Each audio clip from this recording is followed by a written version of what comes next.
किसान वीरो प्रोग्राम मेरा पिंड मेरे खेत तुहाडा स्वागत करते हैं। किसान वीरो दूरदर्शन के इस मंच राहीं असीं तुहाडे नाल रूबरू रहने आ। ਵੱਖੋ ਵੱਖਰੇ ਮਾਹਰਾਂ ਦੇ ਨਾਲ ਗੱਲ ਕੀਤੀ ਜਾਂਦੀ ਹੈ। ਤੁਹਾਡੀਆਂ ਸਮੱਸਿਆਵਾਂ ਉਲਝਣਾਂ ਪਰੇਸ਼ਾਨੀਆਂ ਜਿਹੜੀਆਂ ਉਹਨਾਂ ਸੰਬੰਧੀ ਜਿਹੜਾ ਮਾਹਰਾਂ ਕੋਲੋਂ ਪੁੱਛ ਕੇ ਉਹਨਾਂ ਦੀ ਕੋਈ ਸਲਾਹ ਉਹਨਾਂ ਦੇ ਕੋਈ ਹੱਲ ਜਿਹੜੇ ਦੱਸੇ ਜਾਂਦੇ ਨੇ। ਪਰ ਅੱਜ ਬੜਾ ਵਿਸ਼ੇਸ਼ ਮੌਕਾ ਹੈ, ਬੜਾ ਇੱਕ ਸੋਹਣਾ ਸੰਯੋਗ ਹੈ ਕਿ ਅਸੀਂ ਆਏ ਹਾਂ ਗੁਰੂ ਅੰਗਦ ਦੇਵ ਵੈਟਰਨਰੀ ਤੇ ਐਨੀਮਲ ਸਾਇੰਸ ਯੂਨੀਵਰਸਿਟੀ ਲੁਧਿਆਣਾ ਵਿਖੇ।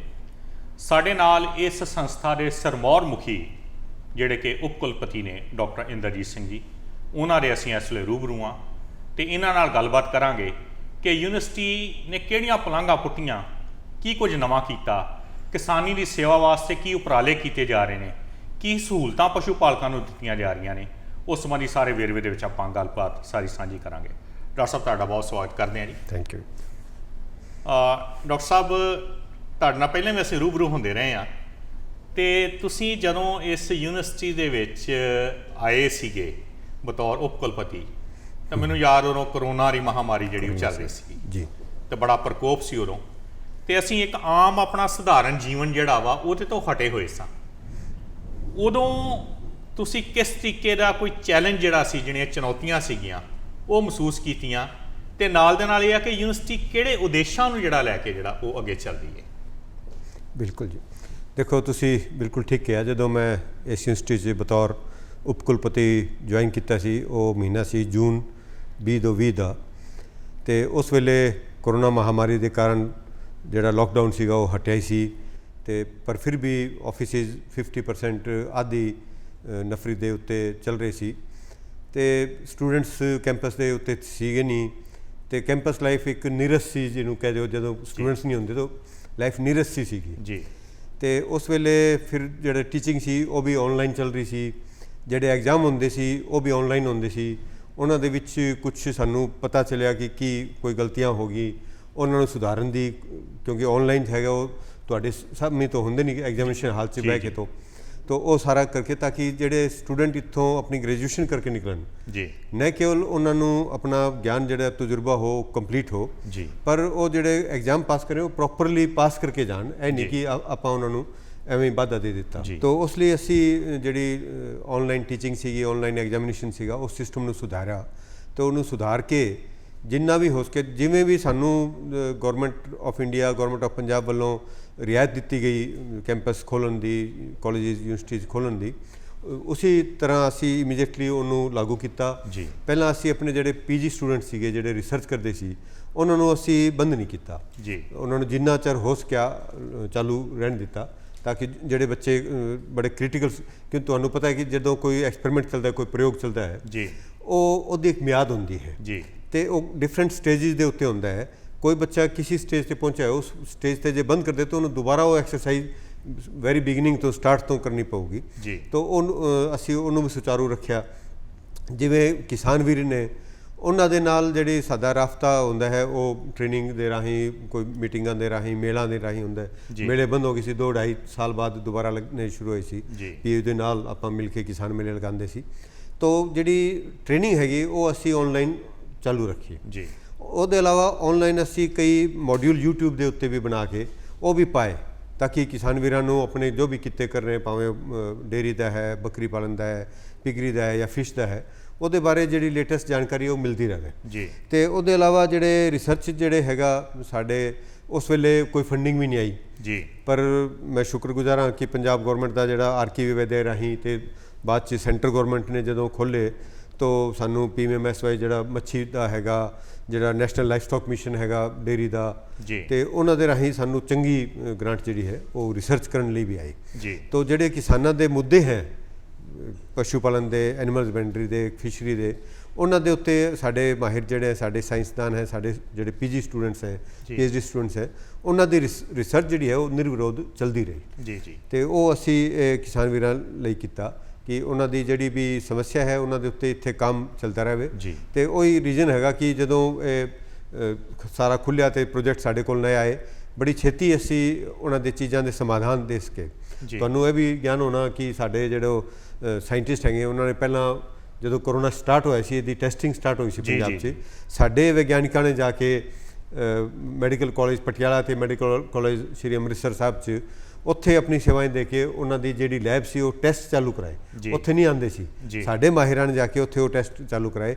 ਫਿਰ ਪੰਜਾਬ ਸਰਕਾਰ ਨੇ ਸਾਡੀ ਯੂਨੀਵਰਸਿਟੀ ਦੇ ਅੰਦਰ ਹੀ ਜੀ। ਇੱਕ ਲੈਬ ਖੋਲ੍ਹਤੀ ਜਿੱਥੇ ਸਾਡੇ ਸਾਇੰਟਿਸਟ 3 ਸ਼ਿਫਟਾਂ 'ਚ ਕੰਮ ਕਰਦੇ ਸੀ। ਜੀ ਜੀ ਤੇ ਲਗਭਗ 6.5 ਲੱਖ ਜਿਹੜੇ ਕੋਰੋਨਾ ਦੇ ਸੈਂਪਲ ਸੀ ਜੀ। ਸਾਡੀ ਯੂਨੀਵਰਸਿਟੀ ਦੀ ਲੈਬ 'ਚ ਹੋਏ, ਜੀ। ਜੋ ਕਿ ਕਿਸੇ ਵੀ ਵੈਟਰਨਰੀ ਕਾਲਜ ਦੀ ਲੈਬ 'ਚ ਜਿੰਨੇ ਸੈਂਪਲ ਟੈਸਟ ਹੋਏ ਉਹ ਸਭ ਤੋਂ ਵੱਧ ਨੇ ਪੂਰੀ ਇੰਡੀਆ 'ਚ। ਜੀ। ਤਾਂ ਕਰਕੇ ਸਾਨੂੰ ਭਾਰਤ ਸਰਕਾਰ ਦੇ ICMR ਤੇ ਯੂਨੀਸੈਫ ਜਿਹੜਾ ਵਰਲਡ ਬੈਂਕ ਦਾ ਹੈ, ਉਹਨਾਂ ਨੇ ਸਾਨੂੰ ਰਿਵਾਰਡ ਦੇ ਤੌਰ ਤੇ 1 ਕਰੋੜ ਰੁਪਏ ਦੇ ਜਿਹੜੇ ਇਕਵਿਪਮੈਂਟ ਸੀਗੇ ਉਹ ਇਨਾਮ ਦਿੱਤਾ। ਡਾਕਟਰ ਸਾਹਿਬ ਬੜੀ ਮਹੱਤਵਪੂਰਨ ਤੁਸੀਂ ਗੱਲ ਕੀਤੀ ਤੇ ਨਾਲ ਉਹ ਚੁਣੌਤੀਆਂ ਵੀ ਸਾਡੇ ਨਾਲ ਸਾਹਮਣੇ ਕੀਤੀਆਂ ਜਿਨ੍ਹਾਂ ਚੋਂ ਤੁਸੀਂ ਨਿਕਲ ਕੇ ਤੇ ਕਿਸਾਨੀ ਨੂੰ ਜਿਹੜਾ ਵਾ ਉਹ ਫਿਰ ਪੈਰਾਂ ਸਿਰ ਕਰਨ ਵਾਸਤੇ ਯਤਨ ਕਰਦੇ ਰਹੇ। ਡਾਕਟਰ ਸਾਹਿਬ ਕੋਈ ਵੀ ਜਿਹੜੀ ਸੰਸਥਾ ਹੈ, ਕੋਈ ਯੂਨੀਵਰਸਿਟੀ ਹੈ, ਉਹ ਕੁਝ ਉਦੇਸ਼ ਲੈ ਕੇ ਚੱਲਦੀ ਹੈ। ਜਿਵੇਂ ਮੈਂ ਪੜ੍ਹ ਰਿਹਾ ਸਾਂ ਤੁਹਾਡੀ ਇੱਕ ਡਾਇਰੀ ਦੇ ਵਿੱਚ ਕਿ ਤੁਹਾਡੀ ਇਸ ਸੰਸਥਾ ਦਾ ਉਦੇਸ਼ ਆ ਕਿ ਵਿੱਦਿਆ, ਪਸਾਰ ਸਿੱਖਿਆ ਤੇ ਖੋਜਾਂ। ਬਿਲਕੁਲ। ਤੇ ਜੇ ਆਪਾਂ ਹੁਣ ਗੱਲ ਕਰੀਏ ਕਿ ਤੁਸੀਂ ਵਿੱਦਿਆ ਦੇ ਰੂਪ ਵਿੱਚ, ਕਿਉਂਕਿ ਸਭ ਤੋਂ ਪਹਿਲੇ ਜਿਹੜੇ ਆ ਉਹ ਸਾਡੇ ਕੋਲ ਵਿਦਿਆਰਥੀ ਆਉਂਦੇ ਆ, ਵਿਦਿਆਰਥੀਆਂ ਦੀ ਸਿੱਖਿਆ ਜਿਹੜੀ ਅੱਗੇ ਸਾਡੇ ਕਿਸਾਨਾਂ ਤੱਕ ਪਹੁੰਚਦੀ ਆ, ਕਿ ਵਿੱਦਿਆ ਦੇ ਰੂਪ ਵਿੱਚ ਇਹਨਾਂ 3 ਸਾਲਾਂ 'ਚ ਤੁਸੀਂ ਕਿਹੜੇ ਨਵੇਂ ਉਪਰਾਲੇ ਕੀਤੇ, ਕੋਈ ਨਵੇਂ ਕੋਰਸ ਸ਼ੁਰੂ ਕੀਤੇ ਹੋਣ, ਕੋਈ ਤੁਹਾਨੂੰ ਇਹ ਲੱਗਾ ਕਿ ਫੀਲਡ ਦੇ ਵਿੱਚ ਇਹਨਾਂ ਚੀਜ਼ਾਂ ਦੀ ਜ਼ਿਆਦਾ ਲੋੜ ਆ, ਉਹਨਾਂ ਦੇ ਉੱਤੇ ਕੰਮ ਕੀਤਾ ਜਾਏ, ਉਹ ਕਿਹੜੇ ਇਹੋ ਜਿਹੇ ਯਤਨ ਰਹੇ ਤੁਹਾਡੇ? ਪਹਿਲੀ ਚੀਜ਼ ਤਾਂ ਮੈਂ ਤੁਹਾਨੂੰ ਦੱਸਣਾ ਚਾਹਾਂਗਾ ਕਿ ਪਿਛਲੇ 3 ਸਾਲਾਂ 'ਚ ਅਸੀਂ ਲਗਭਗ 25 ਨਵੇਂ ਕੋਰਸ ਸਟਾਰਟ ਕੀਤੇ, ਜਿਹੜੇ ਡਿਪਲੋਮਾ, ਸਰਟੀਫਿਕੇਟ ਕੋਰਸ ਤੇ ਸ਼ਾਰਟ ਕੋਰਸ ਦੇ ਸੀਗੇ। ਉਹਦੇ ਵਿੱਚ ਆਨਲਾਈਨ ਕੋਰਸਿਸ ਵੀ ਸੀਗੇ। ਠੀਕ ਹੈ ਜੀ। ਤੇ ਜਿਹੜੇ ਬਲੈਂਡਡ ਕੋਰਸਿਸ ਵੀ ਗਏ, ਮਤਲਬ 6 ਮਹੀਨਿਆਂ 'ਚ ਤੁਸੀਂ 5.5 ਮਹੀਨੇ ਆਪਣੇ ਥਾਂ ਤੇ ਰਹੋ ਜੀ, 15 ਦਿਨ 10 ਦਿਨ ਜਾਂ 1 ਹਫ਼ਤਾ ਤੁਸੀਂ ਇੱਥੇ ਆਓ। ਤਾਂ ਉਸ ਤਰ੍ਹਾਂ ਦੇ ਕੋਰਸ ਵੀ ਕੀਤੇ। ਉਹ ਨਾ ਕੇਵਲ ਪੰਜਾਬ ਦੇ ਜਿਹੜੇ ਕਹਿ ਲਓ ਕਿ ਜਿਹੜੇ ਮਾਹਿਰ ਸੀਗੇ, ਉਹ ਮਾਹਿਰਾਂ ਲਈ ਕੁਝ ਕੋਰਸ ਸੀਗੇ ਜੀ, ਉਹਨਾਂ ਨੇ ਆ ਕੇ ਇੱਥੇ ਕੀਤਾ। ਤੇ ਮਾਹਿਰ ਜਿਹੜੇ ਹੈ, ਜਿਹੜੇ ਬੈਚਲਰਸ ਡਿਗਰੀ ਕਰਕੇ ਗਏ ਹੋਏ ਨੇ, ਉਹਨਾਂ ਨੂੰ ਸਾਰਿਆਂ ਨੂੰ ਮਾਸਟਰ ਡਿਗਰੀ 'ਚ ਉਹਨਾਂ ਨੂੰ ਮੌਕਾ ਨਹੀਂ ਮਿਲਦਾ ਆਪਣੀ ਪੜ੍ਹਾਈ ਕਰਨ ਦਾ, ਸੀਟਾਂ ਲਿਮਿਟਿਡ ਹੁੰਦੀ ਨੇ। ਤਾਂ ਉਹਨਾਂ ਲਈ ਅਸੀਂ PG ਡਿਪਲੋਮਾ ਸਟਾਰਟ ਕੀਤੇ ਜੀ। ਤੇ ਉਹਦੇ ਇਲਾਵਾ ਇਹ ਲਗਭਗ 25 ਨੇ ਕੀਤੇ। ਜਿਹੜਾ ਰਾਮਪੁਰਾ ਫੁੱਲ 'ਚ ਸਾਡਾ ਨਵਾਂ ਵੈਟਰਨਰੀ ਕਾਲਜ ਸੀਗਾ, ਉੱਥੇ BVSC ਦੀ ਇੱਕ ਡਿਗਰੀ ਕੋਰਸ ਹੁੰਦਾ ਸੀ ਵੈਟਰਨਰੀ ਦਾ ਜੀ। ਉੱਥੇ ਅਸੀਂ ਜਿਹੜਾ ਡਿਪਲੋਮਾ ਕੋਰਸ ਹੈ ਵੈਟਰਨਰੀ ਇੰਸਪੈਕਟਰ ਵਾਲਾ, ਉਹ ਵੀ ਸਟਾਰਟ ਕੀਤਾ ਤਾਂ ਕਿ 80 ਬੱਚੇ ਹੋਰ ਅਸੀਂ ਤਿਆਰ ਕਰ ਸਕੀਏ ਜਿਹੜੇ ਡਿਪਲੋਮਾ ਹੋਲਡਰ ਹੈਗੇ VI ਦੇ ਲਈ। ਤੇ ਉਹ ਬੜੇ ਚੰਗਾ ਉੱਥੇ, ਕਿਉਂਕਿ ਕਾਲਜ 'ਚ ਸਾਰੀ ਫੈਸਿਲਿਟੀ ਹੁੰਦੀ, ਤੁਹਾਨੂੰ ਪਤਾ ਹੈਗਾ। ਜੀ। ਤਾਂ ਹੁਣ ਸਾਡੇ ਕੋਲ 3 ਕਾਲਜ ਹੋ ਗਏ, 2 ਯੂਨੀਵਰਸਿਟੀ ਦੇ ਹੋ ਗਏ, ਇੱਕ ਕਾਲਜ ਰਾਣੀ, ਇੱਕ ਉੱਥੇ ਤੇ ਇੱਕ ਪ੍ਰਾਈਵੇਟ ਹੈਗਾ ਜੀ। ਤੇ ਉਹਦੇ ਇਲਾਵਾ ਅਸੀਂ, ਕਿਉਂਕਿ ਦੇਖੋ ਸਾਡੀ ਫੀਸਾਂ ਹੈ ਉਹ ਜ਼ਿਆਦਾ ਹੈਗੀ ਜੀ ਬਾਕੀ ਕਾਲਜਾਂ ਦੇ ਮੁਕਾਬਲੇ, ਤਾਂ ਅਸੀਂ ਕਈ ਗਰੀਬ ਬੱਚੇ ਇੱਥੇ ਪੜ੍ਹ ਸਕਣ ਜੀ। ਖਾਸ ਤੌਰ ਤੇ ਜਿਹੜੇ ਆਪਣੇ ਪਿੰਡਾਂ ਦੇ ਬੱਚੇ, ਉਹਨਾਂ ਦੀ ਉਨੀ ਆਮਦਨ ਨਹੀਂ ਹੁੰਦੀ ਕਿ ਉਹ ਪੜ੍ਹਾਈ 'ਚ ਇੰਨਾ ਖਰਚਾ ਕਰ ਸਕਣ। ਤਾਂ ਉਹਨਾਂ ਲਈ ਅਸੀਂ 10% ਜਿਹੜੀ ਜਿੰਨੀ ਵੀ ਸੀਟਾਂ ਹੈ ਸਾਡੀ, ਉਹਨਾਂ ਦੇ ਵਿੱਚ ਅਸੀਂ ਫੀ ਕੰਸੈਸ਼ਨ ਦਿੱਤੇ ਜੀ, ਕਿ ਉਹਨਾਂ ਦੀ ਪੂਰੀ ਫੀਸ ਮਾਫ ਹੋਊਗੀ ਜਾਂ ਆਧੀ ਫੀਸ ਮਾਫ ਹੋਊਗੀ। ਇਸ ਤਰ੍ਹਾਂ ਦਾ ਉਪਰਾਲਾ ਕੀਤਾ ਕਿ ਘੱਟੋ ਘੱਟ 10 ਬੱਚਿਆਂ ਵਿੱਚੋਂ ਇੱਕ ਬੱਚਾ, 100 ਵਿੱਚੋਂ 10 ਬੱਚਿਆਂ ਦੀ ਫੀਸ ਮਾਫ ਹੋ। ਜਿਹੜੇ ਸਕਾਲਰਸ਼ਿਪ ਸੀਗੇ, ਉਹਨਾਂ ਦੀ ਜਿਹੜੀ ਰਾਸ਼ੀ ਦਿੰਦੇ ਸੀ ਉਹ ਕਾਫੀ ਸਾਲ ਪਹਿਲੇ ਡਿਸਾਈਡ ਹੋਈ ਸੀ, ਉਹਨੂੰ ਲਗਭਗ ਦੁਗਣਾ ਕੀਤਾ। ਤੇ ਉਹਦੇ ਇਲਾਵਾ ਸਾਡੇ ਸਟੂਡੈਂਟਸ ਹੈ ਉਹ ਵਿਦੇਸ਼ਾਂ 'ਚ ਜਾ ਕੇ ਆਏ ਜੀ। ਸਾਡੇ ਕੋਲ ਇੱਕ ਪ੍ਰੋਜੈਕਟ ਹੈਗਾ IDP ਦਾ, ਉਹਦੇ ਰਾਹੀਂ ਉਹਨਾਂ ਨੂੰ ਵਿਦੇਸ਼ਾਂ ਦੀ ਚੰਗੀ ਜਿਹੜੀ ਕਾਲਜ ਹੈਗੇ, ਲੈਬੋਰੇਟਰੀ ਹੈ, ਉੱਥੇ ਭੇਜਿਆ ਗਿਆ ਤਾਂ ਕਿ ਉਹ ਉੱਥੇ ਦਾ ਵੀ ਸਿੱਖ ਕੇ ਤੇ ਕੋਈ ਚੀਜ਼ ਨਹੀਂ ਵਾਪਸ ਲੈ ਕੇ ਆਉਣ। ਸਾਡੇ ਟੀਚਰਸ ਨੂੰ ਉੱਥੇ ਭੇਜਿਆ ਬਾਹਰ ਦੇ ਵਿਦੇਸ਼ਾਂ 'ਚ, ਤਾਂ ਕਿ ਉਹ ਉੱਥੋਂ ਟੀਚਰਸ ਵੀ ਚੰਗੀ ਚੀਜ਼ ਸਿੱਖ ਕੇ ਆਪਣੇ ਸਟੂਡੈਂਟਸ ਨੂੰ ਦੱਸ ਸਕਣ। ਮਤਲਬ ਉਹ ਡਾਕਟਰ ਸਾਹਿਬ ਤੁਸੀਂ ਖਰਚਾ, ਮਤਲਬ ਯੂਨੀਵਰਸਿਟੀ ਜਿਹੜੀ ਆ ਉਹ ਜਿਹੜਾ ਸਾਰਾ ਭਰਦੀ ਆ ਜੀ, ਤੇ ਵਿਦਿਆਰਥੀ ਉੱਥੋਂ ਸਿੱਖਿਆ ਹਾਸਲ ਕਰਕੇ ਤੇ ਅਧਿਆਪਕ ਵੀ ਆਉਂਦੇ। ਬਿਲਕੁਲ, ਬੜਾ ਸੋਹਣਾ ਉਪਰਾਲਾ ਜੀ। ਜੀ। ਤਾਂ ਇਹਦੇ ਇਲਾਵਾ ਜਿਹੜੇ ਬਾਹਰ ਦੇ ਟੀਚਰ ਹੈ, ਸਾਡੇ ਟੀਚਰ ਵੀ ਬਾਹਰ ਗਏ ਤੇ ਬਾਹਰ ਦੇ ਟੀਚਰ ਇੱਥੇ ਆ ਕੇ ਸਾਡੇ ਸਟੂਡੈਂਟਸ ਨੂੰ ਸਾਡੀ ਜਿਹੜੀ ਹੈ ਵਾਤਾਵਰਣ ਹੈ ਇਹਦੇ ਵਿੱਚ ਉਹਨਾਂ ਨੇ ਸਿੱਖਿਆ ਦਿੱਤੀ ਜੀ। ਤੇ ਇਹਦੇ ਇਲਾਵਾ ਜਿਹੜੇ ਸਾਡੇ ਪਿੰਡੂ ਖੇਤਰ ਤੋਂ ਜਿਹੜੇ ਛਾਤਰ ਆਉਂਦੇ ਨੇ, ਉਹਨਾਂ ਦੀ, ਜਿਵੇਂ ਮੈਂ ਦੱਸਿਆ, ਉਹਨਾਂ ਦੀ ਸਮੱਸਿਆ ਜ਼ਿਆਦਾ ਹੁੰਦੀ ਨੇ, ਉਹਨਾਂ ਕੋਲ ਪੈਸਾ ਵੀ ਉਹਨਾਂ ਨਹੀਂ ਹੁੰਦਾ। ਉਹਨਾਂ ਲਈ ਅਸੀਂ ਸੀਟ ਰਿਜ਼ਰਵੇਸ਼ਨ ਵੀ ਕੀਤੀ ਹੈ। ਅੱਛਾ ਜੀ। ਜਿਹੜਾ BVSC ਦੇ ਵਿੱਚ ਪਿੰਡੂ ਖੇਤਰ ਤੋਂ ਜਿਹੜੇ ਆਣੇ ਹੈ, ਉਹਨਾਂ ਦੀ ਸੀਟ ਰਿਜ਼ਰਵੇਸ਼ਨ ਕੀਤੀ ਹੈ।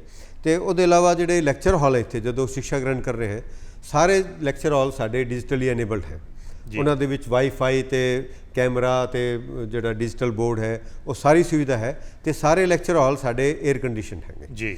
ਤੇ ਸਟੂਡੈਂਟ ਜਦੋਂ ਸਿੱਖਿਆ ਗ੍ਰਹਿਣ ਕਰਦੇ ਹੈ, ਉਹ ਬੜੇ ਆਰਾਮ ਦੇ ਨਾਲ, ਇਤਮਾਨਾਨ ਦੇ ਨਾਲ ਆਪਣੀ ਸਿੱਖਿਆ ਗ੍ਰਹਿਣ ਕਰ ਸਕੇ। ਜਿਵੇਂ ਹੋਸਟਲ ਹੈ, ਉੱਥੇ ਵੀ ਅਸੀਂ ਜਿਹੜੇ ਮੁੰਡਿਆਂ ਦੇ ਕੁੜੀਆਂ ਦੇ ਹੋਸਟਲ ਹੈ, ਉੱਥੇ ਨਾ ਕੇਵਲ ਇੱਥੇ ਰਾਮਪੁਰਾ ਫੁੱਲ ਵੀ ਅਸੀਂ घट्टों घट 50-50 60-60 कमरे हैं वो AC कर देते। जी जेडे बच्चे अफोर्ड कर सकते हैं वो कल्ले रहो, 2 बच्चे एक कमरे च रहो, 3 बच्चे रहो, तो वो लगभग 100 कमरे दोनों कैंपस च मिला के असी एयर कंडीशन करते बच्चों लिए। जी एक नया होस्टल भी असी बना रहे हैं लगभग 150 कमरियां का, जी वो भी छेती इस साल के एंड तक वो भी चालू हो जाऊगा। डॉक्टर साहब हुण गल आउंदी आ पसार सिੱਖਿਆ ਦੀ जी क्योंकि ਤੁਹਾਡੀ बहुत महत्वपूर्ण कड़ी आ कि किसान तक पहुँच किवें करनी है, तो इस दौरान जी ਤੁਹਾਡੀ पसार सिੱਖਿਆ ਜਾਂ ਜਿਹਨੂੰ एक्सटेंशन एजुकेशन अंग्रेजी च कहा जाता ਉਹਦੇ ਵਿੱਚ किस किस तरीके ਦੇ ਜਿਹੜੇ ਯਤਨ ਕੀਤੇ ਗਏ ਨੇ। मैं हुणे इस प्रोग्राम च आने तो पहला मैं जी। एक प्रसार शिक्षा के राही साडा एक फिशरी ऑफिसर का वर्कशॉप चल रही है जी। वो प्रसार शिक्षा साडी जिहड़ी हैगी ਉਹਦਾ मेन मकसद हैगा कि ਜਿਹੜੇ ट्रेनर है जी। ਜਿਹੜੇ ਇਹ ਦੇਖੋ ਜਿਹੜੇ ਫਿਸ਼ਰੀ ਦੇ ਅਫਸਰ ਜਿਹੜੇ ਫੀਲਡ 'ਚ ਲੱਗੇ ਹੋਏ जी ਉਹ ਗਿਆਨ ਜ਼ਿਆਦਾ ਪਹੁੰਚਾਉਂਦੇ ਨੇ। ਠੀਕ 22 ਹੈ। ਜ਼ਿਲ੍ਹਾ ਦੇ ਜਿਹੜੇ ਅਫਸਰ ਹੈ ਉਹ ਇੱਥੇ ਆਏ ਨੇ, 23 ਜੀ। ਜ਼ਿਲ੍ਹਾ ਦੇ ਅਫਸਰ ਜੀ। ਹੈ ਉਹ ਸਾਰੇ ਇੱਥੇ ਆਏ ਹੋਏ ਨੇ। ਉਹਨਾਂ ਨੂੰ ਅਸੀਂ ਲੇਟੈਸਟ ਜਿਹੜੀ ਟੈਕਨੋਲੋਜੀ ਹੈ ਜਿਹੜੀ ਹੋਰ ਗਿਆਨ ਹੈਗਾ ਉਹ ਉਹਨਾਂ ਨੂੰ ਦਿੰਦੇ, ਉਹਨਾਂ ਦੇ ਰਾਹੀਂ ਉਹ ਕਿਸਾਨਾਂ ਤੱਕ ਜਾਂਦਾ ਹੈ। जी ਇੱਕ ਤਾਂ ਇਹ ਹੈਗਾ, ਇਹ ਪਹਿਲਾਂ ਬੰਦ ਸੀਗਾ जी ਇਹ ਪ੍ਰੋਗਰਾਮ ਘੱਟੋ ਘੱਟ 6-7 ਸਾਲਾਂ ਤੋਂ ਬੰਦ ਸੀਗਾ, ਉਹ ਦੁਬਾਰਾ ਚਾਲੂ ਕੀਤਾ। जी ਉਹਦੇ ਇਲਾਵਾ ਜਦੋਂ ਕਿਸਾਨ ਵੀਰ ਇੱਥੇ ਯੂਨੀਵਰਸਿਟੀ ਦੇ ਕੈਂਪਸ 'ਚ ਆਉਂਦੇ ਹੈ ਉਹਨਾਂ ਨੂੰ ਪਤਾ ਨਹੀਂ ਹੁੰਦਾ ਕਿੱਥੇ ਜਾ ਕੇ ਕੀ ਕਰਨਾ ਹੈ। जी ਭਾਵੇਂ ਉਹਨਾਂ ਨੇ ਪਾਣੀ ਦਾ ਸੈਂਪਲ ਚੈੱਕ ਕਰਵਾਉਣਾ ਹੈ, ਆਪਣਾ ਫੀਡ ਜਿਹੜਾ ਆਪਣੇ ਡੰਗਰਾਂ ਨੂੰ ਦਿੰਦੇ ਆ ਉਹਦਾ ਸੈਂਪਲ ਚੈੱਕ ਕਰਾਉਣਾ ਹੈ, ਜਾਂ ਕੋਈ ਖੂਨ ਦਾ ਜਾਂ ਹੋਰ ਕੋਈ ਗੋ ਇਹਦਾ ਕੋਈ ਸੈਂਪਲ ਚੈੱਕ ਕਰਾਉਣਾ ਹੈ, ਉਹਨਾਂ ਨੂੰ ਪਤਾ ਨਹੀਂ ਹੁੰਦਾ ਕਿਸ ਲਈ ਵੱਖਰੇ ਵੱਖਰੀ ਥਾਂ 'ਤੇ ਉਹਨਾਂ ਨੂੰ ਜਾਣਾ ਪੈਂਦਾ ਸੀ। ਇਸੇ ਤਰ੍ਹਾਂ ਜਿਹੜਾ ਲਿਟਰੇਚਰ ਲੈਣਾ ਹੈ, ਅਸੀਂ ਮੈਗਜ਼ੀਨ ਰਸਾਲੇ ਨਿਕਾਲਦੇ ਨੇ, ਹੋਰ ਨਿਕਾਲਦੇ ਨੇ, जी ਉਹ ਸਾਰੀ ਚੀਜ਼ਾਂ ਹੈ ਅਸੀਂ ਸਿੰਗਲ ਵਿੰਡੋ ਉਹਨਾਂ ਦੀ ਕ੍ਰੀਏਟ ਕੀਤੀ ठीक है ਕਿ जी। ਇੱਕ ਥਾਂ 'ਤੇ ਉਹਨਾਂ ਨੂੰ ਸਾਰੀ ਚੀਜ਼ਾਂ ਮਿਲ ਸਕਦੀਆਂ। ਜੇ ਉਹਨਾਂ ਨੇ ਕੋਈ ਸੈਂਪਲ ਦੇਣਾ ਵੀ ਹੈ ਟੈਸਟ ਕਰਨ ਲਈ, ਉਹ ਵੀ ਇੱਕ ਥਾਂ 'ਤੇ ਦੇਣਾ ਹੈ। जी ਉਹਨਾਂ ਨੂੰ ਰਿਪੋਰਟ ਹੈ ਉੱਥੋਂ ਹੀ ਮਿਲ ਜੂਗੀ ਜਾਂ ਉਹਨਾਂ ਦੇ ਮੋਬਾਈਲ ਦੇ ਉੱਤੇ ਰਿਪੋਰਟ ਆ ਜਾਊਗੀ। ਇਹ ਇੱਕ ਤੋਂ ਇਹ ਬੜਾ ਉਪਰਾਲਾ ਸੀਗਾ। जी ਇੱਕ ਦੂਜਾ ਉਪਰਾਲਾ ਸਾਹਿਬ ਪਸ਼ੂ ਪਾਲਕ ਟੈਲੀ ਐਡਵਾਈਜ਼ਰੀ ਕੇਂਦਰ, ਨਾਬਾਰਡ ਨੇ ਸਾਨੂੰ ਉਹਦੇ ਲਈ ਸਹਿਯੋਗ ਕੀਤਾ ਤੇ ਉਹ ਅਸੀਂ ਪਿਛਲੇ 2 ਸਾਲ ਪਹਿਲਾਂ ਇਸਟੈਬਲਿਸ਼ ਕੀਤਾ ਹੈ ਪਸ਼ੂ ਪਾਲਕ ਟੈਲੀ ਐਡਵਾਈਜ਼ਰੀ ਕੇਂਦਰ। ਜੀ। ਉਹਦਾ ਮਕਸਦ ਹੈਗਾ ਕਿ ਵੀਰ ਕਿਸਾਨ ਜਿਹੜੇ ਹੈ ਉਹ ਕਿੱਥੇ ਹੀ ਬੈਠੇ ਹੋਣ, ਉਹ ਟੈਲੀਫੋਨ ਦੇ ਰਾਹੀਂ ਜੀ। ਸਾਡੇ ਮਾਹਿਰਾਂ ਦੇ ਨਾਲ ਸੰਪਰਕ ਸਾਧ ਸਕਦੇ ਨੇ ਤੇ ਉਹਨਾਂ ਨੂੰ ਜਿਹੜੀ ਬੈਸਟ ਤੋਂ ਬੈਸਟ ਜਿਹੜੀ ਸਲਾਹ ਹੈ ਉਹ ਉੱਥੋਂ ਦਿੱਤੀ ਜਾਂਦੀ ਮਾਹਿਰਾਂ ਦੀ। ਜੀ। ਤੇ ਉਹਦੇ ਨਾਲ ਅਸੀਂ ਦੇਖਿਆ ਕਿ न ਕੇਵਲ ਕਿਸਾਨ ਵੀਰ ਜਿਹੜੇ ਫੀਲਡ 'ਚ ਸਾਡੇ ਡਾਕਟਰ ਲੱਗੇ ਹੋਏ ਨੇ, ਜੀ ਉਹਨਾਂ ਨੂੰ ਵੀ ਕਦੀ ਕੋਈ ਸਮੱਸਿਆ ਆਉਂਦੀ ਹੈ ਤੇ ਉਹ ਵੀ ਉਸ ਫੋਨ ਦੇ ਉੱਤੇ ਫੋਨ ਕਰਕੇ ਜੀ। ਤੇ न ਕੇਵਲ ਪੰਜਾਬ ਦੇ ਬਲਕਿ ਮੈਂ ਤੁਹਾਨੂੰ ਦੱਸਣਾ ਚਾਹਾਂਗਾ ਕਿ ਬਾਕੀ ਸੂਬਿਆਂ ਦੇ ਜੀ। ਤੇ ਬਾਕੀ ਬਾਹਰ ਦੇ ਦੇਸ਼ਾਂ 'ਚ ਜਿਹੜੇ ਸਾਡੇ ਪੰਜਾਬੀ ਗਏ ਹੋਏ ਜੀ। ਨੇ ਉਹ ਵੀ ਇਸ ਸਰਵਿਸ ਦਾ ਫਾਇਦਾ ਉਠਾ ਰਹੇ ਨੇ। जी जी ਹੁਣੇ ਪਿੱਛੇ ਸਾਡੇ ਯੂਨੀਵਰਸਿਟੀ 'ਚ ਆਪਣੇ कृषि ਤੇ ਪਸ਼ੂ ਪਾਲਣ ਦੇ ਮੰਤਰੀ ਪੰਜਾਬ ਦੇ ਗੁਰਮੀਤ ਖੁੱਡੀਆਂ ਸਾਹਿਬ ਜੀ ਆਏ ਹੋਏ ਸੀ, ਜੀ। ਗੁਰਮੀਤ ਸਿੰਘ ਖੁੱਡੀਆਂ ਜੀ, ਤੇ ਕੇਂਦਰ ਸਰਕਾਰ ਦੇ ਪਸ਼ੂ ਪਾਲਣ ਮੱਛੀ ਪਾਲਣ ਦੇ ਜਿਹੜੇ ਮੰਤਰੀ ਹੈ ਰੂਪਾਲਾ ਜੀ ਵੀ ਆਏ ਹੋਏ ਸੀ। जी ਉਹਨਾਂ ਦੋਨਾਂ ਨੇ ਉਸ ਚੀਜ਼ ਦੀ ਬੜੀ ਆਪਣੇ ਲੈਕਚਰ 'ਚ ਵੀ ਉਹਨਾਂ ਨੇ ਆਪਣੇ ਭਾਸ਼ਣ 'ਚ ਵੀ ਉਹਨਾਂ ਦੱਸਿਆ ਤੇ ਬੜੀ ਸਰਾਹਨਾ ਕੀਤੀ।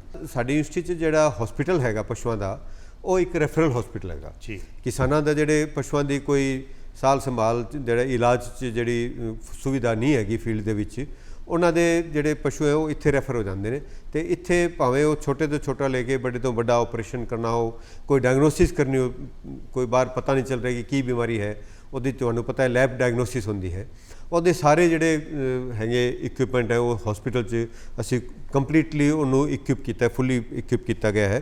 जी ਤੇ ਉਹਦੇ ਇਲਾਵਾ ਜਿਹੜੇ ਸਾਡੇ ਯੂਨੀਵਰਸਿਟੀ ਦੇ ਨਾਲ 3 ਕ੍ਰਿਸ਼ੀ ਵਿਗਿਆਨ ਕੇਂਦਰ ਹੈਗੇ, जी ਹਰ ਜ਼ਿਲ੍ਹੇ ਦੇ ਉੱਤੇ ਇੱਕ ਕ੍ਰਿਸ਼ੀ ਵਿਗਿਆਨ ਕੇਂਦਰ ਹੈਗਾ। ਜਿਹੜੇ 3 ਹੈ ਮੋਹਾਲੀ, ਬਰਨਾਲਾ ਤੇ ਬੂਚ, ਉੱਥੇ ਅਸੀਂ ਇੱਕ ਤੋਂ ਜਿਹੜੇ ਦੁੱਧ ਦੀ ਪ੍ਰੋਸੈਸਿੰਗ ਦੇ ਇਕਵਿਪਮੈਂਟ ਹੈ जी ਉਹ ਦਿੱਤੇ ਹੈ ਕਿ ਕਿਸਾਨ ਵੀਰ ਆਪਣਾ ਦੁੱਧ ਉੱਥੇ ਲਿਆਵੇ, ਉਹਨੂੰ ਪ੍ਰੋਸੈਸ ਕਰਕੇ ਤੇ ਆਪਣਾ ਪਨੀਰ ਬਣਾ ਕੇ, ਖੋਆ ਬਣਾ ਕੇ, ਬਰਫੀ ਬਣਾ ਕੇ ਆਪਣਾ ਲੈ ਜਾਵੇ। ਜੀ। ਇਸੇ ਤਰ੍ਹਾਂ ਜਿਹੜਾ ਸ਼ਹਿਦ ਹੈਗਾ ਮਧੂਮੱਖੀ ਦਾ, ਉਹਦੀ ਪ੍ਰੋਸੈਸਿੰਗ ਦੀ ਫੈਸਿਲਿਟੀ ਉੱਥੇ ਦਿੱਤੀ ਹੈ। जी ਇੱਕ ਬੜੀ ਇੰਪੋਰਟੈਂਟ ਫੈਸਿਲਿਟੀ ਅਸੀਂ ਹੁਣੇ ਕ੍ਰੀਏਟ ਕੀਤੀ ਹੈ 2 ਤਰਨਤਾਰਨ ਤੇ ਬੂਚ, ਉਹ ਹੈਗੀ ਕਿ ਡਾਇਗਨੋਸਟਿਕ ਫੈਸਿਲਿਟੀ। जी ਮੈਂ ਦੇਖਿਆ ਕਿ ਫੀਲਡ ਦੇ ਵਿੱਚ ਜਿਹੜੇ ਡਾਕਟਰ ਹੈ ਉਹਨਾਂ ਨੂੰ ਜਿਹੜੀ ਲੈਬ ਡਾਇਗਨੋਸਿਸ ਦੀ ਬੜੀ ਸਮੱਸਿਆ ਆਉਂਦੀ ਹੈ ਜੀ। ਤੇ ਸਾਡੇ KVK ਦੇ ਉੱਤੇ ਅਸੀਂ ਇਕਵਿਪਮੈਂਟ ਦਿੱਤੇ ਹੈ ਕਿ ਉੱਥੇ ਜਿਹੜੀ ਬਿਮਾਰੀ ਹੈ ਪਸ਼ੂਆਂ ਦੀ ਉਹਨਾਂ ਦੀ ਡਾਇਗਨੋਸਿਸ ਦੀ ਫੈਸਿਲਿਟੀ ਅਸੀਂ ਉੱਥੇ KVK ਦੇ ਉੱਤੇ ਦਿੱਤੀ ਹੈ। जी ਉਸ ਦੇ ਇਲਾਵਾ ਜਿਹੜਾ ਗਰੀਬ ਤੋਂ ਗਰੀਬ ਕਿਸਾਨ ਹੈਗਾ ਉਸ ਲਈ ਜਿਹੜਾ ਮੁਰਗੀ ਪਾਲਣ ਦਾ ਕੀਤਾ ਹੈ ਉਹ ਬੜਾ ਇੰਪੋਰਟੈਂਟ ਹੈਗਾ, जी ਕਿਉਂਕਿ ਮੁਰਗੀ ਪਾਲਣ ਘੱਟ ਤੋਂ ਘੱਟ ਪੈਸਿਆਂ 'ਚ ਸਟਾਰਟ ਕੀਤਾ ਜਾ ਸਕਦਾ ਹੈ। जी ਤੇ ਉਸ ਲਈ ਅਸੀਂ ਜਿਹੜੀ ਹੈਚਰੀ ਹੈ जी ਹਰ ਕ੍ਰਿਸ਼ੀ ਵਿਗਿਆਨ ਕੇਂਦਰ ਨੂੰ ਅਸੀਂ ਇੱਕ ਹੈਚਰੀ ਦਿੱਤੀ ਹੈ ਤੇ ਜਿਹੜੀ ਸਾਡੀ ਇੱਥੇ ਯੂਨੀਵਰਸਿਟੀ 'ਚ ਹੈਚਰੀ ਹੈ ਜੀ। ਉਹਦੀ ਵੀ ਜਿਹੜੀ ਪ੍ਰੋਡਕਸ਼ਨ ਉਹਨੂੰ ਵਧਾਈ ਹੈ ਅਸੀਂ ਨਵੇਂ ਹੈਚਰ ਵੈਚਰ ਲਗਾ ਕੇ, ਤੇ ਤਾਂ ਕਿ ਜਿਹੜੇ ਕਿਸਾਨ ਵੀਰਾਂ ਦੀ ਡਿਮਾਂਡ ਹੈ ਬੈਕਯਾਰਡ ਪੋਲਟਰੀ ਲਈ जी ਉਹਨੂੰ ਆਪਾਂ ਪੂਰੀ ਕਰ ਸਕੀਏ। ਇੱਕ ਕਿਸਾਨ ਜਿਹੜਾ ਗਰੀਬ ਹੈ, ਬਿਨਾ ਖੇਤ ਦਾ ਹੈ, ਬਿਨਾ ਹੋਰ ਕੋਈ ਪੌਲੀ ਨਹੀਂ ਉਹਦੇ ਕੋਲ, ਉਹ ਵੀ 50 ਮੁਰਗੀਆਂ ਪਾਲ ਕੇ ਉਹ ਆਪਣੀ ਰੋਜ਼ਾਨਾ ਦੀ 100 ਰੁਪਏ ਦੀ 200 ਰੁਪਏ ਦੀ ਦਿਹਾੜੀ ਬੜੇ ਆਰਾਮ ਤੋਂ ਬਿਨਾਂ ਕੋਈ ਖਰਚਾ ਕੀਏ ਕਰ ਸਕਦਾ ਹੈ। ਤਾਂ ਉਹ ਅਸੀਂ ਉਪਰਾਲੇ ਕੀਤੇ ਨੇ। ਤੇ ਇੱਕ ਫਿਸ਼ਰੀ ਜਿਹੜਾ ਹੈਗਾ ਮੱਛੀ ਪਾਲਣ ਦਾ ਕਿੱਤਾ ਬੜਾ ਇੰਪੋਰਟੈਂਟ ਹੈਗਾ, ਉਸ ਲਈ ਵੀ ਅਸੀਂ ਹਰ ਕ੍ਰਿਸ਼ੀ ਵਿਗਿਆਨ ਕੇਂਦਰ 'ਚ ਇੱਕ ਛੱਪੜ ਬਣਾਇਆ ਹੈ ਜਿੱਥੇ ਮੱਛੀ ਪਾਲੀ ਜਾ ਸਕਦੀ ਹੈ। ਤੇ ਇਹ ਮੇਨ ਹੈਗਾ ਕਿ ਕਿਸਾਨ ਵੀਰ ਆਪਣੇ ਆ ਕੇ ਉੱਥੇ ਜਿਹੜੇ ਇਸ ਤਰ੍ਹਾਂ ਦੀ ਤਕਨੀਕ ਹੈਗੀ ਜਿਵੇਂ ਇੰਟੈਂਸਿਵ ਐਕਵਾਕਲਚਰ ਹੈ ਜੀ, ਉਹ ਨਾਰਥ ਦਾ ਪੂਰਾ ਸੈਂਟਰ ਸਾਡੇ ਇੱਥੇ ਬਣਿਆ ਹੈ ਜੀ ਜੀ, ਤਾਂ ਕਿ ਉੱਥੇ ਜਿਹੜੀ ਮੱਛੀ ਪਾਲਣ ਥੋੜ੍ਹੀ ਥਾਂ 'ਤੇ ਕਿਵੇਂ ਤੁਸੀਂ 20 ਗੁਣਾ 10 ਗੁਣਾ ਜ਼ਿਆਦਾ ਮੱਛੀ ਰੱਖ ਕੇ ਉਹਨਾਂ ਨੂੰ ਪਾਲ ਸਕੋ ਤੇ ਘੱਟ ਤੋਂ ਘੱਟ ਪਾਣੀ, ਘੱਟ ਤੋਂ ਘੱਟ ਜ਼ਮੀਨ ਦੀ ਲੋੜ ਪਏ। ਤਾਂ ਇਸ ਤਰ੍ਹਾਂ ਦੇ ਉਪਰਾਲੇ ਕਰਕੇ ਅਸੀਂ ਕਿਸਾਨ ਵੀਰਾਂ ਨੂੰ ਆਪਣੀ ਖੇਤੀ ਤੇ ਪਸ਼ੂ ਪਾਲਣ ਤੇ ਮੁਰਗੀ ਪਾਲਣ ਤੇ ਜਿਹੜਾ ਮੱਛੀ ਪਾਲਣ ਹੈ ਉਹਨਾਂ ਦੇ ਵਿੱਚ ਉਹਨਾਂ ਦਾ ਲਗ ਫੜਦੇ ਨੇ ਜੀ। ਡਾਕਟਰ ਸਾਹਿਬ ਬਹੁਤ ਵਿਸਥਾਰ ਦੇ ਵਿੱਚ ਤੁਸੀਂ ਗੱਲ ਕੀਤੀ। ਡਾਕਟਰ ਸਾਹਿਬ ਇੱਕ ਪੁਰਾਣੀ ਫਿਲਮ ਦਾ ਨਗਮਾ ਸੀ ਵੀ ਜੋਤ ਸੇ ਜੋਤ ਜਗਾਤੇ ਚਲੋ ਪ੍ਰੇਮ ਕੇ ਗੰਗਾ ਬਹਾਤੇ ਚਲੋ, ਤੇ ਮੈਨੂੰ ਲੱਗਦਾ ਕਿ ਯੂਨੀਵਰਸਿਟੀ ਜਿਹੜੀ ਆ ਉਹ ਗਿਆਨ ਦੀ ਗੰਗਾ ਜਿਹੜੀ ਆ ਜੋਤ ਤੋਂ ਜੋਤ ਜਗਾ ਕੇ ਜਿਹੜੀ ਵਧਾ ਰਹੀ ਆ। ਇਹ ਟ੍ਰੇਨਿੰਗ ਆਫ ਟ੍ਰੇਨਰਸ ਜਿਵੇਂ ਆ ਜਿਹੜੇ ਫਿਸ਼ਰੀ ਅਫਸਰ ਸਾਡੇ ਕੋਲ ਆਏ ਹੋਏ ਜੀ ਜੀ, ਉਹ ਸਾਡੀ ਜੋਤ ਹੈ, ਉਹ ਅੱਗੇ ਫੀਲਡ 'ਚ ਜਾ ਕੇ ਆਪਣੀ ਜੋਤ ਨੂੰ ਅੱਗੇ ਜੀ ਰੋਸ਼ਨ ਕਰੇਗੀ ਜੀ।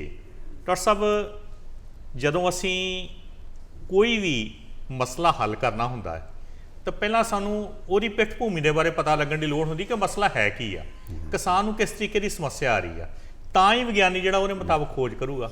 ਤਾਂ ਉਸ ਪੱਖੋਂ ਤੁਹਾਡੀ ਜਿਹੜੀ ਖੋਜ ਦ੍ਰਿਸ਼ਟੀ ਆ ਯੂਨੀਵਰਸਿਟੀ ਦੀ, ਤੁਸੀਂ ਕਿਸ ਤਰੀਕੇ ਦੇ ਨਾਲ ਕਿਸੇ ਮਸਲੇ ਨੂੰ ਪਛਾਣਦੇ ਜੇ, ਕਿਵੇਂ ਉਹਨੂੰ ਜਿਹੜਾ ਵਾ ਉਹ ਆਪਣੀ ਲੈਬ ਤੱਕ ਲਿਆਉਂਦੇ ਜੇ, ਹੱਲ ਕਰਕੇ ਕਿਵੇਂ ਉਹਨੂੰ ਜਿਹੜਾ ਵਾ ਉਹ ਕੋਈ ਸੁਝਾਅ ਦਿੰਦੇ ਜੇ, ਉਹਦੇ ਬਾਰੇ ਵੀ ਚਾਨਣਾ ਪਾਓ ਜੀ। ਉਹ ਦੇਖੋ ਉਸ ਲਈ ਯੂਨੀਵਰਸਿਟੀ ਦਾ ਇੱਕ ਮਕਸਦ ਹੁੰਦਾ ਕਿ ਖੋਜ ਕਰੇ ਜੀ, ਜਿਹੜੀ ਕਿਸਾਨਾਂ ਦੀ ਸਮੱਸਿਆ ਹੈ, ਖੇਤੀ ਦੀ ਸਮੱਸਿਆ ਹੈ, ਪਸ਼ੂ ਪਾਲਣ ਦੀ ਸਮੱਸਿਆ ਹੈ, ਉਸ ਦੇ ਉੱਤੇ ਵੱਖਰੇ ਵੱਖਰੇ ਜਿਹੜੇ ਉਹਨਾਂ ਦੇ ਆਯਾਮ ਹੈ, ਉੱਥੇ ਕੀ ਸਮੱਸਿਆ ਆ ਰਹੀ ਉਹਨਾਂ ਦੇ ਉੱਤੇ। ਤੁਹਾਨੂੰ ਪਤਾ ਹੈ ਪਿਛਲੇ ਸਾਲ ਸਾਡੇ ਇੱਥੇ ਆਈ ਲੰਪੀ ਸਕਿਨ ਡਿਜ਼ੀਜ਼, ਉਹਨੇ ਬਹੁਤ ਨੁਕਸਾਨ ਕੀਤਾ ਪੰਜਾਬ ਦੇ ਪਸ਼ੂ ਪਾਲਕਾਂ ਦਾ, ਖਾਸ ਤੌਰ 'ਤੇ ਡੇਅਰੀ ਪਾਲਕਾਂ ਦਾ। ਉਹਦੀ ਬਿਮਾਰੀ ਦਾ ਜਿਵੇਂ ਦੇਖ ਕੇ ਪਤਾ ਲੱਗ ਜਾਂਦਾ ਸੀ, ਪਰ ਇੱਕ ਹੋਰ ਹੈਗਾ ਕਿ ਉਹਦਾ ਟੈਸਟਿੰਗ ਵੀ ਕਰਾਉਣੀ ਜ਼ਰੂਰੀ ਹੁੰਦੀ ਸੀ ਜੀ। ਉਹ ਟੈਸਟਿੰਗ ਕੋਈ ਸਿਸਟਮ ਨਹੀਂ ਸੀਗਾ ਜੀ, ਉਹ ਅਸੀਂ ਆਪਣੀ ਯੂਨੀਵਰਸਿਟੀ 'ਚ ਫਟਾਫਟ ਟੈਸਟ ਤਿਆਰ ਕਰ ਦਿੱਤਾ।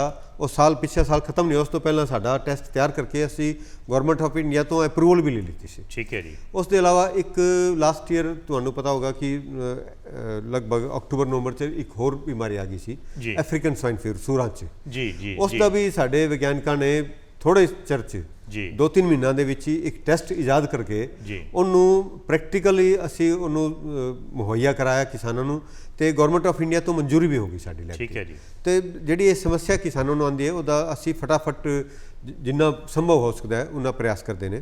ਇਹਨਾਂ ਦੀ ਵੈਕਸੀਨ ਦੇ ਉੱਤੇ ਸਾਡਾ ਇੱਕ ਪ੍ਰੋਜੈਕਟ ਚੱਲ ਰਿਹਾ ਹੈ, ਉਹਦੇ ਅੰਦਰ ਹੋਰ ਸੈਂਟਰ ਵੀ ਹੈਗੇ ਜਿਹੜੇ ਨਾਰਥ ਈਸਟ ਤੇ ਆਸਾਮ ਦੇ ਸੈਂਟਰ ਹੈ, ਉਹਨਾਂ ਦੇ ਨਾਲ ਰਲ ਕੇ ਇਹਨਾਂ ਦੀ ਵੈਕਸੀਨ ਬਣਾਉਣ ਲਈ ਅਫਰੀਕਨ ਸਵਾਈਨ ਫੀਵਰ ਦੇ ਅਸੀਂ ਕੰਮ ਕਰ ਰਹੇ ਨੇ।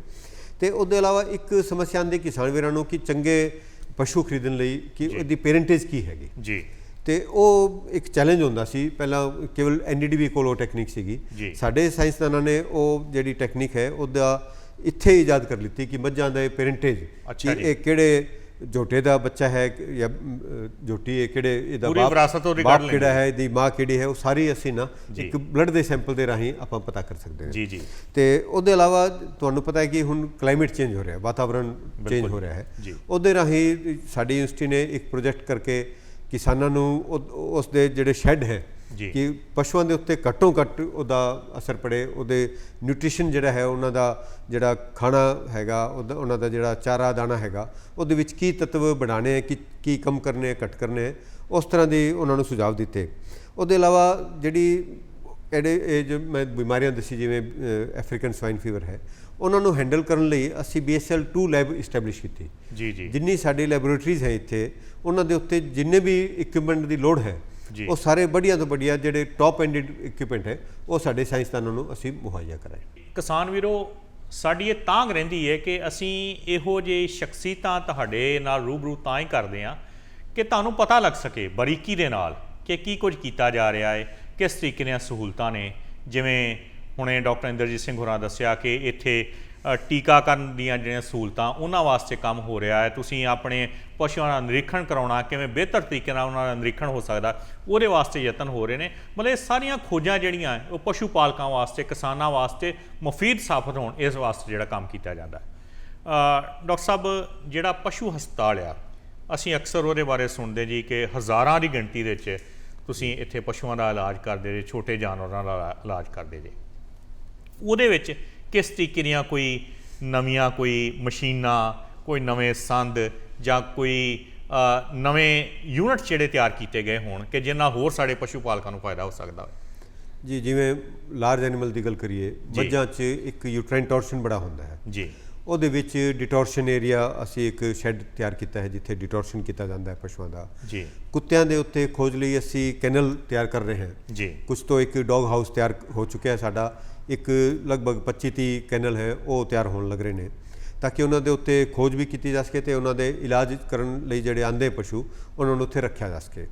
ਜਿਹੜਾ ਸਾਡਾ ਕੁੱਤਿਆਂ ਦਾ ਹਸਪਤਾਲ ਹੈ ਉਹ ਬੜਾ ਫੇਮਸ ਵੀ ਹੈਗਾ, ਉਸ ਲਈ ਬਾਰ-ਬਾਰ ਦੇ ਆਉਂਦੇ ਹਨ। ਦਿੱਲੀ, ਯੂਪੀ, ਉੱਤਰਾਖੰਡ, ਹਰਿਆਣਾ, ਰਾਜਸਥਾਨ ਤੱਕ ਤੋਂ ਕਾਫੀ ਲੋਕ ਆਪਣੇ ਕੁੱਤਿਆਂ ਨੂੰ, ਬਿੱਲੀਆਂ ਨੂੰ ਉਹਨਾਂ ਨੂੰ ਲੈ ਕੇ ਆਉਂਦੇ ਨੇ। ਉੱਥੇ ਡਾਇਲਿਸਿਸ ਦੀ ਫੈਸਿਲਿਟੀ ਤਿਆਰ ਕੀਤੀ ਹੈ, ਉੱਥੇ ਬਲੱਡ ਟਰਾਂਸਫਿਊਜ਼ਨ ਦੀ ਜਿਹੜੀ ਹੈ ਬਲੱਡ ਬੈਂਕ ਬਣਾਇਆ ਗਿਆ ਹੈ ਅਤੇ ਇਸ ਤਰ੍ਹਾਂ ਦੀ ਜਿਹੜੀ ਡਾਇਗਨੋਸਟਿਕ ਲੈਬ ਹੈ ਉੱਥੇ ਦੀ ਉਸ ਦੇ ਵਿੱਚ ਸਾਰੇ ਟੈਸਟ ਜਿਹੜੇ ਹੈ ਨਵੇਂ ਟੈਸਟ ਜਿਹੜੇ PCR ਦੇ ਰਾਹੀਂ ਹੁੰਦੇ ਨੇ, ਜਿਵੇਂ ਕੋਰੋਨਾ ਦਾ ਹੁੰਦਾ ਸੀ ਉਸ ਤਰ੍ਹਾਂ ਦੇ ਸਾਰੇ ਟੈਸਟ ਅਸੀਂ ਉੱਥੇ ਮੁਹੱਈਆ ਕਰਾਏ ਨੇ ਤਾਂ ਕਿ ਜਿਹੜੇ ਡਾਕਟਰ ਹੈ ਉਹਨਾਂ ਨੂੰ ਡਾਇਗਨੋਸਟਿਕ ਫੈਸਿਲਿਟੀ ਦੇ ਵਿੱਚ ਕੋਈ ਘਾਟ ਨਾ ਰਹੇ, ਉਹਨਾਂ ਨੂੰ ਬੈਸਟ ਡਾਇਗਨੋਸਿਸ ਮਿਲ ਸਕੇ ਤਾਂ ਕਿ ਜਿਹੜੀ ਦਵਾਈ ਹੈ ਬੜੇ ਅਸਰਦਾਰ ਜਿਹੜੀ ਦਵਾਈ ਹੈ ਉਹ ਉੱਥੇ ਦਿੱਤੀ ਜਾ ਸਕੇ। ਮੈਨੂੰ ਯਾਦ ਆ ਕਿ ਸਾਡੇ ਜਿਹੜੇ ਸਾਬਕਾ ਰਾਸ਼ਟਰਪਤੀ ਡਾਕਟਰ APJ ਅਬਦੁਲ ਕਲਾਮ ਸੀ, ਉਹਨਾਂ ਇੱਕ ਵਾਰੀ ਲਿਖਿਆ ਸੀ ਕਿ ਸੁਪਨੇ ਉਹ ਨਹੀਂ ਹੁੰਦੇ ਜਿਹੜੇ ਤੁਹਾਨੂੰ ਰਾਤ ਨੂੰ ਸੁੱਤਿਆਂ ਪਿਆ ਆਉਂਦੇ ਨੇ, ਸੁਪਨੇ ਉਹ ਹੁੰਦੇ ਨੇ ਜਿਹੜੇ ਤੁਹਾਡੀ ਰਾਤ ਦੀ ਨੀਂਦ ਉਡਾ ਦੇਣ। ਅਤੇ ਡਾਕਟਰ ਸਾਹਿਬ ਕੁਝ ਸੁਪਨੇ ਤੁਹਾਡੇ ਵੀ ਇਹੋ ਜਿਹੇ ਹੋਣਗੇ ਕਿ ਬਤੌਰ ਸਿੱਖਿਆ ਸ਼ਾਸਤਰੀ ਅਜੇ ਆਹ ਕਰਨਾ ਹੈ, ਅਜੇ ਕਿਸਾਨਾਂ ਦੇ ਵਾਸਤੇ ਇਹੋ ਜਿਹੇ ਯਤਨ ਹੋਰ ਕੀਤੇ ਜਾਣੇ ਲੋੜੀਂਦੇ ਨੇ। ਉਹ ਕਿਹੜਾ ਇਹੋ ਜਿਹੀ ਸੋਚ ਜਾਂ ਭਵਿੱਖ ਦੇ ਵਿੱਚ ਤੁਸੀਂ ਜਿਹੜਾ ਵਾ ਉਹ ਟੀਚਾ ਰੱਖਿਆ ਹੋਇਆ ਜੀ? ਦੇਖੋ, ਮੇਨ ਯੂਨੀਵਰਸਿਟੀ ਦਾ ਜਿਹੜਾ ਮਕਸਦ ਹੁੰਦਾ ਹੈ ਉਹ ਹੁੰਦਾ ਹੈ ਟੀਚਿੰਗ ਦਾ ਜੀ, ਹਿਊਮਨ ਰਿਸੋਰਸ ਡਿਵੈਲਪਮੈਂਟ ਦਾ। ਅਤੇ ਮੇਰਾ ਜੋ ਸਭ ਤੋਂ ਇੰਪੋਰਟੈਂਟ ਹੈਗਾ ਕਿ ਇਸ ਯੂਨੀਵਰਸਿਟੀ ਦੀ ਪਹਿਚਾਣ ਇਸ ਦੇ ਰਾਹੀਂ ਹੋਣੀ ਚਾਹੀਦੀ ਕਿ ਜਿਹੜੇ ਸਾਡੇ ਗ੍ਰੈਜੂਏਟ ਨੇ ਉਹ ਭਾਵੇਂ ਦੁਨੀਆ ਦੇ ਕਿਸੇ ਵੀ ਖੇਤਰ 'ਚ ਚਲੇ ਜਾਣ, ਕਿਸੇ ਦੇਸ਼ 'ਚ ਚਲੇ ਜਾਣ, ਉਹਨਾਂ ਦੀ ਨੌਲੇਜ ਨੂੰ ਕੋਈ ਚੈਲੰਜ ਨਾ ਕਰ ਸਕੇ। ਉਹਨਾਂ ਨੂੰ ਪੂਰਾ ਗਿਆਨ ਹੋਣਾ ਚਾਹੀਦਾ। ਔਰ ਇਹ ਆਲਰੇਡੀ ਜਿਹੜੇ ਮੈਂ ਤੁਹਾਨੂੰ ਦੱਸਿਆ ਕਿ ਸਾਡੇ ਸਟੂਡੈਂਟਸ ਵੱਖਰੇ ਦੇਸ਼ਾਂ 'ਚ ਗਏ ਨੇ, ਉੱਥੋਂ ਜਿਹੜਾ ਫੀਡਬੈਕ ਮੇਰੇ ਕੋਲ ਆਇਆ ਹੈ ਉਹ ਬੜਾ ਸੈਟਿਸਫਾਈਂਗ ਸੀਗਾ ਮੇਰੇ ਲਈ। ਜੇ ਸਾਡੇ ਵਿਦਿਆਰਥੀ ਚੰਗੇ ਹੋਣਗੇ, ਚੰਗੇ ਅਧਿਆਪਕ ਬਣਨਗੇ ਅਤੇ ਉਹ ਚੀਜ਼ਾਂ ਜਿਹੜੀਆਂ ਉਹ ਮੁੜ ਕੇ ਖੇਤਰ 'ਚ ਜਿਹੜੀਆਂ ਤਬਦੀਲ ਹੁੰਦੀਆਂ ਨੇ।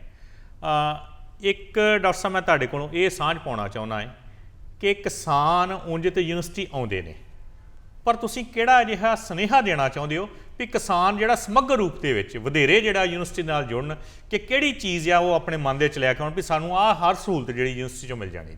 ਬਿਲਕੁਲ ਜੀ, ਕਿਸਾਨ ਵੀਰ ਜਿਹੜੇ ਹੈ ਉਹ ਯੂਨੀਵਰਸਿਟੀ ਨੂੰ ਬੇਝਿਜਕ ਆਉਣਾ ਚਾਹੀਦਾ ਉਹਨਾਂ ਨੂੰ, ਕਿਉਂਕਿ ਇਹ ਯੂਨੀਵਰਸਿਟੀ ਬਣੀ ਸਟੱਡੀਜ਼ ਲਈ ਬਣੀ ਹੈ, ਐਜੂਕੇਸ਼ਨ ਲਈ ਬਣੀ ਹੈ। ਪਰ ਕਿਸਾਨ ਵੀਰ, ਕਿਉਂਕਿ ਇਹ ਐਗਰੀਕਲਚਰ ਯੂਨੀਵਰਸਿਟੀ ਦੇ ਮੁਕਾਬਲੇ ਇਹ ਕਹਿ ਦਿਓ ਐਨੀਮਲ ਸਾਇੰਸ ਦੀ ਯੂਨੀਵਰਸਿਟੀ ਹੈਗੀ, ਅਤੇ ਇੱਥੇ ਸਾਡਾ ਜਿਹੜਾ ਕਲਾਇੰਟ ਹੈਗਾ, ਸਾਡਾ ਸਟੇਕ ਹੋਲਡਰ ਹੈਗਾ ਉਹ ਕਿਸਾਨ ਵੀਰ ਹੈਗਾ। ਅਤੇ ਉਹ ਇੱਥੇ ਆ ਕੇ ਬੇਝਿਜਕ ਆ ਕੇ ਆਪਣੀ ਕੋਈ ਵੀ ਸਮੱਸਿਆ ਹੈ, ਕੋਈ ਵੀ ਆਪਣਾ, ਔਰ ਦੂਜਾ ਤੁਸੀਂ ਕਿਹੜਾ ਵੀ ਕਿੱਤਾ ਕਰਨਾ ਆਪਣੇ ਪਸ਼ੂ ਪਾਲਣ ਦੇ ਵਿੱਚ, ਜਦੋਂ ਤੱਕ ਤੁਸੀਂ ਆਪਣਾ ਪਹਿਲਾਂ ਗਿਆਨ ਨੂੰ ਲੈਵਲ ਨੂੰ ਉੱਤੇ ਨਹੀਂ ਕਰੋਗੇ ਤਾਂ ਨੁਕਸਾਨ ਹੋ ਸਕਦਾ ਹੈ ਜੀ। ਅਤੇ ਅੱਜ ਵੀ ਜਿਹੜੀ ਮੈਂ ਫਿਸ਼ਰੀ ਦੀ ਕਾਨਫਰੰਸ 'ਚ ਹੋ ਗਿਆ ਸੀ ਟ੍ਰੇਨਿੰਗ 'ਚ, ਉੱਥੇ ਵੀ ਇਹੀ ਸੀਗਾ ਕਿ ਜਿੰਨੇ ਵੀ ਕਿਸਾਨ ਵੀਰ ਆਏ ਹੋਏ ਸੀ ਕਿ ਤੁਸੀਂ ਆਪਣਾ ਗਿਆਨ ਨੂੰ ਉੱਤੇ ਕਰੋ ਤਾਂ ਤੁਸੀਂ ਆਪਣਾ ਕਿੱਤਾ ਸਟਾਰਟ ਕਰੋ ਤਾਂ ਕਿ ਤੁਹਾਨੂੰ ਕਦੇ ਵੀ ਉਹਦੇ ਵਿੱਚ ਨੁਕਸਾਨ ਨਾ ਹੋਵੇ। ਕਿਸਾਨ ਵੀਰੋ, ਪਸ਼ੂ ਪਾਲਕ ਮਿੱਤਰੋ, ਅਸੀਂ ਜਿਵੇਂ ਅੱਜ ਗੱਲਬਾਤ ਕਰ ਰਹੇ ਸਾਂ ਡਾਕਟਰ ਇੰਦਰਜੀਤ ਸਿੰਘ ਜੀ, ਜਿਹੜੇ ਕਿ ਗੁਰੂ ਅੰਗਦ ਦੇ ਵੈਟਰਨਰੀ ਅਤੇ ਐਨੀਮਲ ਸਾਇੰਸ ਯੂਨੀਵਰਸਿਟੀ ਦੇ ਉਪ ਕੁਲਪਤੀ ਨੇ। ਬੜੀ ਵਿਸਥਾਰ ਦੇ ਵਿੱਚ ਤੁਹਾਡੇ ਸਾਹਮਣੇ ਗੱਲਾਂ ਹੋਈਆਂ ਕਿ ਕਿਸ ਤਰੀਕੇ ਦੀਆਂ ਸੇਵਾਵਾਂ, ਕਿਹੋ ਜਿਹੀਆਂ ਸਹੂਲਤਾਂ, ਅਤੇ ਇਹਨਾਂ ਦਾ ਆਪਣਾ ਯਤਨ ਹੈ ਕਿ ਕਿਸਾਨ ਸਾਡੇ ਕੋਲ ਆਉਣ, ਤੁਹਾਡੀ ਕੋਈ ਸਮੱਸਿਆ ਹੈ ਉਹ ਤੁਹਾਡੇ ਇੱਥੇ ਆ ਕੇ ਸਾਂਝੀ ਕਰੋ, ਸਾਡੇ ਵਿਗਿਆਨੀ ਉਹਦਾ ਹੱਲ ਕਰਨਗੇ। ਇਹ ਇਹਨਾਂ ਦਾ ਸੱਦਾ ਅਸੀਂ ਇਸ ਸੁਨੇਹੇ ਦੇ ਨਾਲ ਵਿਦਾ ਹੁੰਦੇ ਹਾਂ ਇਹਨਾਂ ਦੇ ਕੋਲੋਂ ਕਿ ਕਿਸਾਨ ਵੀਰ ਵੱਧ ਤੋਂ ਵੱਧ ਸਾਂਝ ਪਾਉਣਗੇ ਅਤੇ ਆਪਣੀਆਂ ਸਮੱਸਿਆਵਾਂ ਉਲਝਣਾ ਜਾਂ ਜਿਹੜੇ ਉਹ ਨਵੇਂ ਕਿੱਤੇ ਕਰਨਾ ਚਾਹੁੰਦੇ ਆ, ਆਪਣੀ ਆਮਦਨ ਵਧਾਉਣਾ ਚਾਹੁੰਦੇ, ਉਹਦੇ ਵਾਸਤੇ ਵੱਧ ਤੋਂ ਜਿਹੜਾ ਉਹ ਜਾਣਕਾਰੀ ਅਤੇ ਗਿਆਨ ਹਾਸਲ ਕਰਨੇ। ਡਾਕਟਰ ਸਾਹਿਬ ਤੁਹਾਡਾ ਬਹੁਤ ਸ਼ੁਕਰੀਆ ਜੀ ਕਿ ਤੁਸੀਂ ਸਮਾਂ ਦਿੱਤਾ, ਅਤੇ ਅਸੀਂ ਵੀ ਆਸ ਕਰਦੇ ਹਾਂ ਕਿਸਾਨ ਵੀਰ ਵੱਧ ਤੋਂ ਵੱਧ ਜੁੜਨਗੇ ਜੀ ਤੁਹਾਡੇ ਨਾਲ।